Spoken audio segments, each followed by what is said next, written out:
Nadie quiere perderse el viaje. Desde la madrugada, cuando todavía la ciudad no decide si despertarse o seguir durmiendo, empiezan a salir de los barrios que moldearon el pulso de Talleres. Las Violetas, El Libertador, José Ignacio Díaz, San Roque, Ameguino Norte, Los Gigantes, Bellavista, Comercial y todo ese corredor del oeste que late como un mismo corazón azul y blanco. Los micros no pasarían una inspección ni en sueños, pero eso no importa. Lo que mueve a esta gente nunca fue la mecánica, sino la fe. En tres de esos micros, la hinchada de la T concentra su poder. Las Violetas, la cuna vieja, José Ignacio Díaz, la cantera inagotable, y el Libertador, la frontera dura donde la albiazul nunca se apaga. Cuando Talleres juega con público visitante, el viaje no es un trayecto, es un rito. Se fuma porro, se toma priteado y fernet, se canta hasta romper la garganta y se agitan banderas que parecen tener más años que algunos de los pibes que la llevan. Hay chicos que trabajaron doble turno para poder estar ahí. Saben que en el camino pueden cruzarse con hinchas rivales o con la policía. Y si aparece la policía, todos entienden el juego. Frenar, hacerlos bajar, revisarles hasta los cordones, sacarles las banderas. No es control, es demora, es castigo. Es la vieja estrategia de hacer que los visitantes entren cuando el partido ya va por la mitad. Pero ellos siguen, porque eso es parte del aguante. Y en ese aguante vuelven recuerdos del viejo Nacional B y del Argentino A. Viajes eternos a La Rioja, Santa Fe, Tucumán, Chaco, Salta, Puerto Madryn o Corrientes. Micros que deberían estar jubilados hace 20 años. Cuerpos apretados como fichas de un mismo tablero. Comida poca, bebida mucha y una certeza renovándose a cada sacudón del camino. Somos uno, somos la hinchada del matador. Incluso las humillaciones policiales con el tiempo se convierten en combustible. No los quiebran, los afirman. Esos hinchas son la segunda y tercera línea de la fiel y cargan una misión que parece menor, pero no lo es. Tomar el centro de la tribuna visitante, colgar las banderas, encender los cánticos, marcar el territorio. Cada micro tiene un líder y esos líderes hablan con los capos. Manejan entradas, controlan filiales, sostienen la estructura. Y en la ruta hacia un estadio ajeno siempre hay una chispa de anarquía, un vidrio roto, un encontronazo, alguien que sale impulsado como si su vida dependiera de gritar Talleres, carajo, en una calle que jamás volverá a pisar. Decir que la hinchada de Talleres es grande, es decir, casi nada. En Argentina, donde la devoción se mide en pulmones, sudor y hora de cola, la de Talleres roza lo mítico. Se la conoce como los matadores, la hinchada del matador, pero entre ellos el nombre que pesa es otro, la fiel.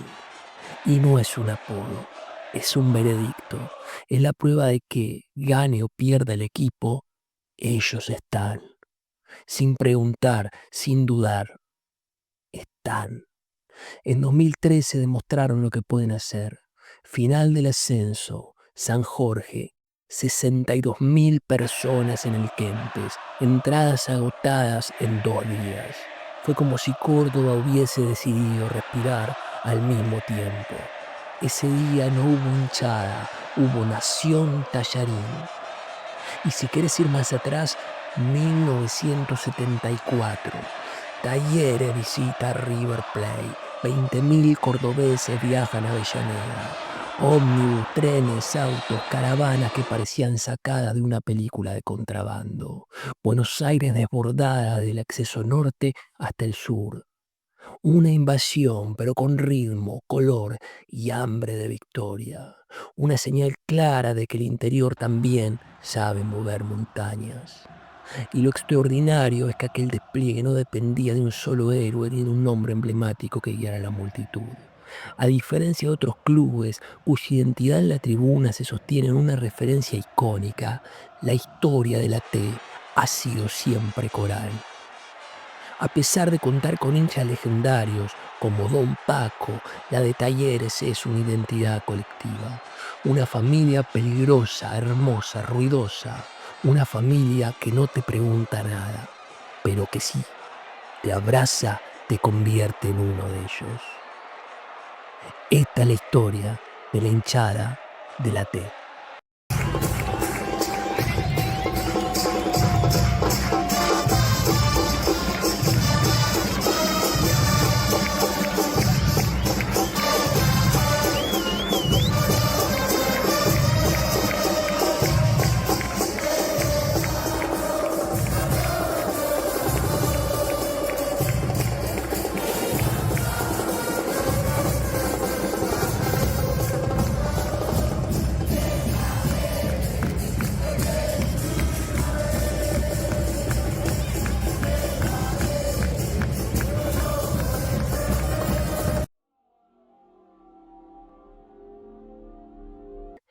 La Fiel es un hormiguero en movimiento, cuerpos apiñados, banderas que golpean el aire, bengalas que colorean la noche.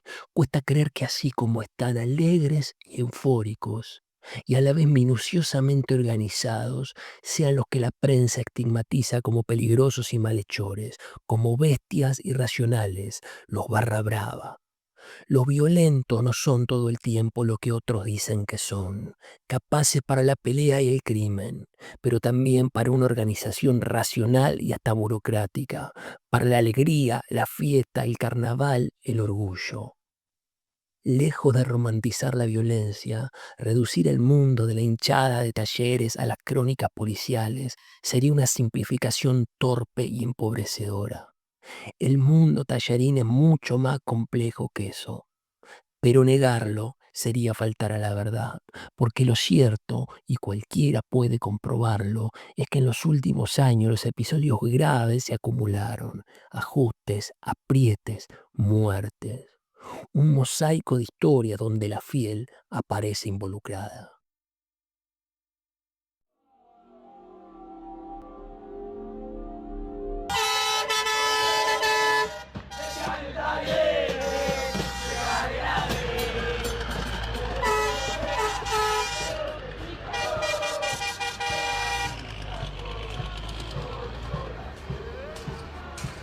En 2001 la hinchada de Talleres se llamaba Las Violetas y su líder era Lucho Argañarás. Llevaba ese nombre porque todos sus integrantes vivían en aquella mítica barriada cordobesa. Un grupo compacto, siempre en el centro del viejo Estadio Córdoba. Era su territorio, su mesa reservada. Pero en el fútbol, como en cualquier organización donde la gente se mueve en bloques, nada es permanente. La Fiel empezó por un costado, casi sin hacer ruido, sumando caras, ocupando escalones, hasta que un día ya no estaban al margen, estaban en el centro, y el turno de mando cambió. Esa dinámica de renovación no es nueva. En los últimos años también surgieron grupos más jóvenes, como Ñapatos y los de la Plaza, que comenzaron a organizarse con la aspiración de tener un rol más relevante. Las agrupaciones se transforman, cambian de liderazgo y se acomodan con cada generación. La tribuna, como el fútbol mismo, nunca se queda quieta, porque así funciona este mundo. No hay coronas eternas, hay momentos, y cada grupo es su momento.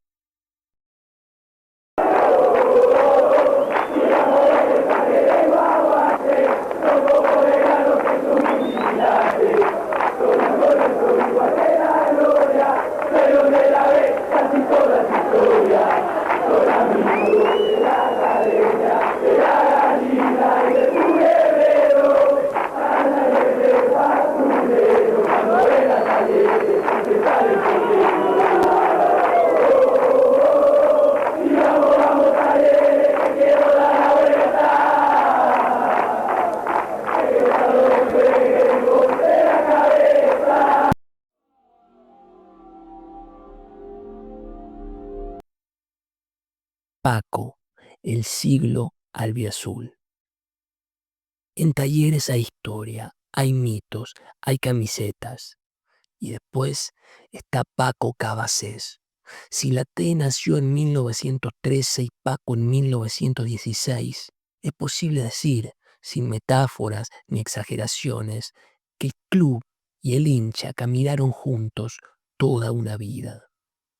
102 años para él, más de 100 para Talleres, nunca se separaron. Paco hizo todo lo que un hombre puede hacer por un club. Jugó, cuidó la cancha, fue utilero, intendente, buscador de talentos, anfitrión, consejero, presidente honorario, socio número 1. Hasta cuando hizo falta, ladrón de gas para que los jugadores pudieran bañarse con agua caliente. Nadie reúne un currículum semejante. Nadie.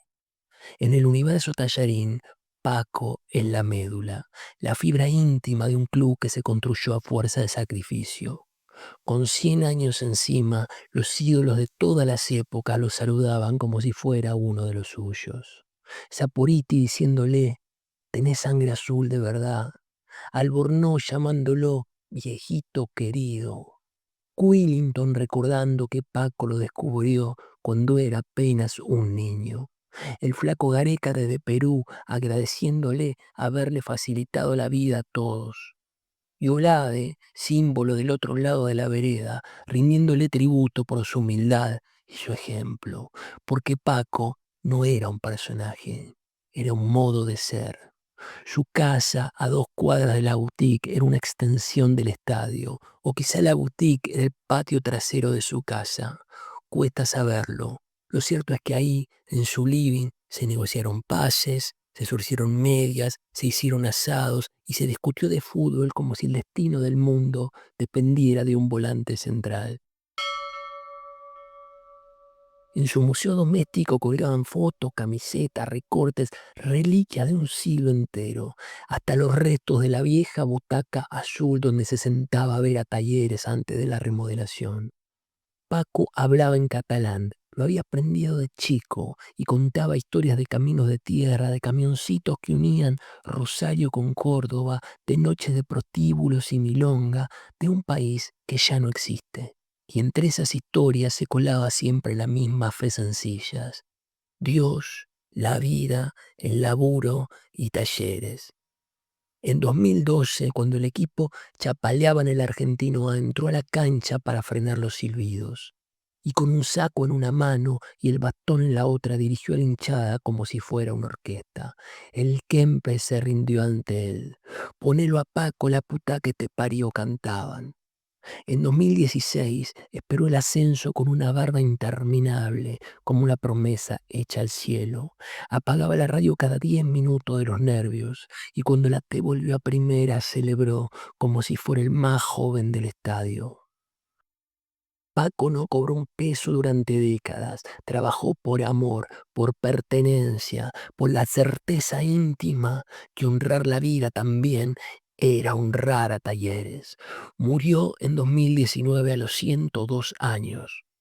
El club lo despidió en su templo, la boutique, el estadio que lleva su nombre.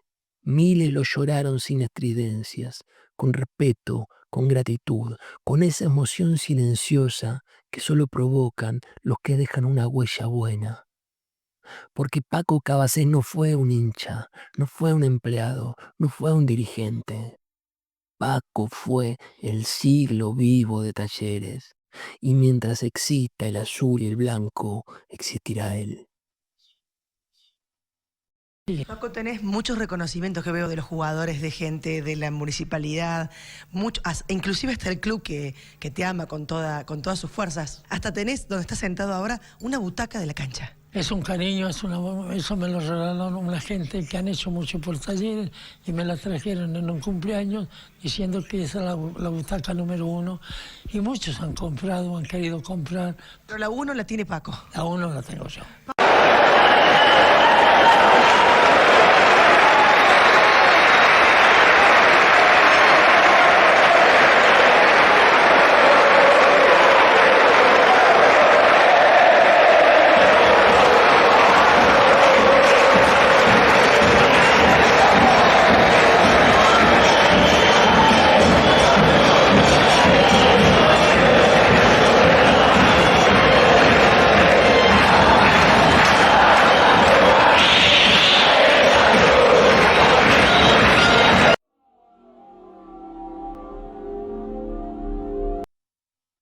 Cuando Talleres cumplió 100 años, la legislatura cordobesa quiso mostrar su costado amable, civilizado. Y ahí estaban ellos, los capos de la fiel, trajeados, posando como enviados diplomáticos de la paz.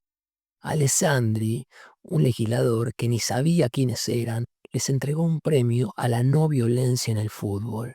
Aplausos, fotos, titulares.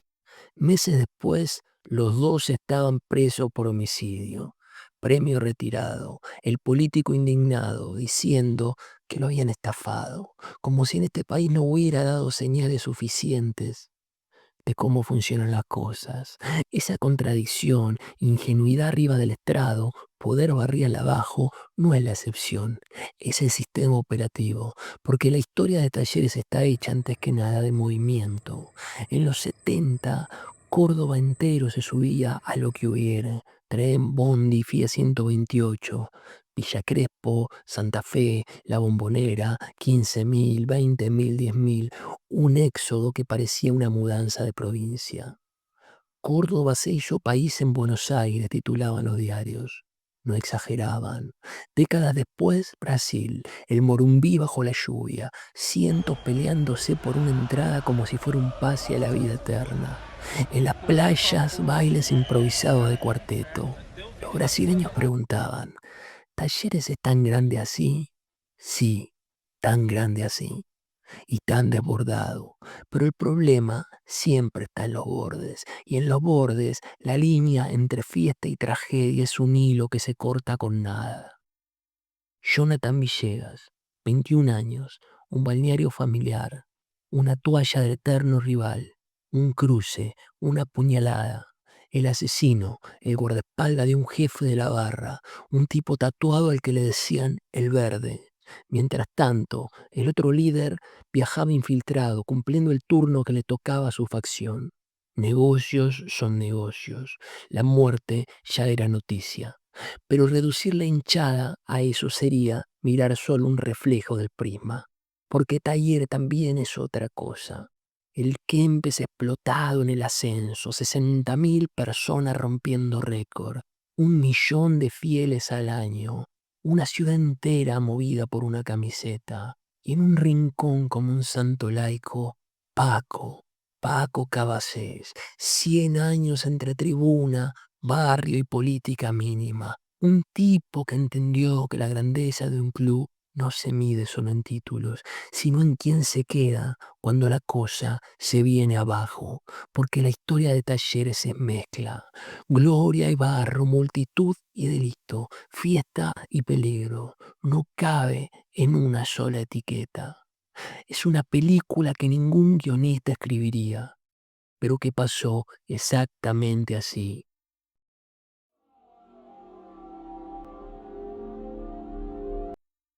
La tribuna cambia de dueño como cambia en los barrios, lento, silencioso, inevitable. Hoy la composición puede ser otra. Los grupos de hace 10 años tal vez ya no existan, pero la lógica sigue igual. Primero el bombo, después los trapos, después los micros. Y cuando controlas los micros, controlas la peregrinación. Y cuando controlas la peregrinación, controlas la tribuna. No hace falta expediente judicial para entenderlo. Solo ver un domingo. La fiel no solo canta, administra, organiza, negocia. Una barra brava es menos una turba y más un organigrama con estética de turba. Tesoro, jerarquía, favores, acuerdos tácitos. Una estructura paralela alimentada por la pasión real de miles y por la grieta de siempre. Ese equilibrio entre fiesta y delito es lo que hace que la historia de la hinchada no pueda narrarse como un cuento ni como un thriller. Es ambas cosas, como Córdoba misma. Curas y sierras, doctores y fábricas cerradas, barrios bravos y avenidas interminables. La fiera es un espejo, muestra lo mejor y lo peor, la pertenencia y la deuda, el orgullo y la herida. Pero cuando la caravana avanza por la ruta, cuando los bombos golpean el asfalto, cuando 3.000 pibes entran a una tribuna visitante como si fuera un bautismo, todo lo oscuro se corre de foco. Queda el ritual, esa energía primaria que mueve ciudades enteras.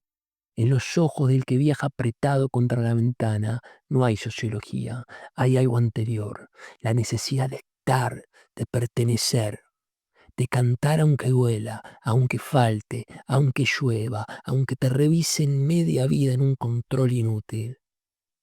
Por eso, cuando la hinchada explota, no hay forma de verla sin ver dos películas a la vez. La del desborde popular, la del submundo que late abajo. Luz y sombra, mesa y sótano. Y aún así, cuando el estadio grita Talleres, todo se ordena. Porque aparece el otro costado, la herencia, el linaje, la memoria. La línea que une al pibe del alambrado con Paco Cabacés, que sostuvo el club cuando no había nada.